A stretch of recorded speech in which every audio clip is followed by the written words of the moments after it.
ಕುಮಟಾ ಪಟ್ಟಣದ doctor AV. Baliga ಪದವಿ ಪೂರ್ವ ಕಲಾ ಮತ್ತು ವಿಜ್ಞಾನ ಮಹಾವಿದ್ಯಾಲಯವು ದ್ವಿತೀಯ ಪಿಯುಸಿ ಪರೀಕ್ಷೆಯಲ್ಲಿ ವಿಜ್ಞಾನ ವಿಭಾಗದಲ್ಲಿ 97% ಮತ್ತು ಕಲಾ ವಿಭಾಗದಲ್ಲಿ 76% ಫಲಿತಾಂಶ ದಾಖಲಾಗಿದೆ.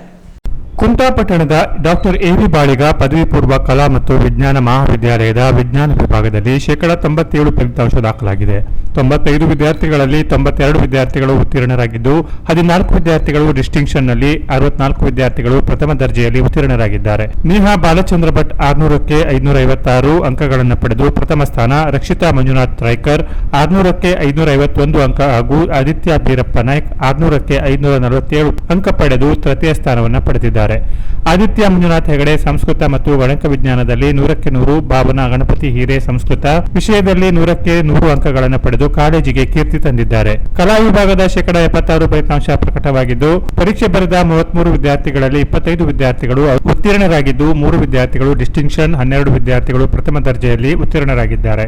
ಪುನೀತ್ ತಿಮ್ಮಪ್ಪ ನಾಯ್ಕ್ 600ಕ್ಕೆ 544 ಅಂಕಗಳನ್ನು ಪಡೆದು ಪ್ರಥಮ ಸ್ಥಾನವನ್ನು, ಕಲ್ಪನಾ ಗಣಪತಿ ಗೌಡ 600ಕ್ಕೆ 526 ಅಂಕಗಳನ್ನು ಪಡೆದು ದ್ವಿತೀಯ ಸ್ಥಾನವನ್ನು, ಲಕ್ಷ್ಮೀಶ್ ಪಿ 600ಕ್ಕೆ 520 ಅಂಕಗಳನ್ನು ಪಡೆದು ತೃತೀಯ ಸ್ಥಾನವನ್ನು ಪಡೆದು ಕಾಲೇಜಿಗೆ ಕೀರ್ತಿ ತಂದಿದ್ದಾರೆ. ಪುನೀತ್ ತಿಮ್ಮಪ್ಪ ನಾಯ್ಕ್ ಸಂಸ್ಕೃತ ವಿಷಯದಲ್ಲಿ 100ಕ್ಕೆ 100 ಅಂಕಗಳನ್ನು ಪಡೆದು ಕಾಲೇಜಿಗೆ ಕೀರ್ತಿ ತಂದಿದ್ದಾರೆ.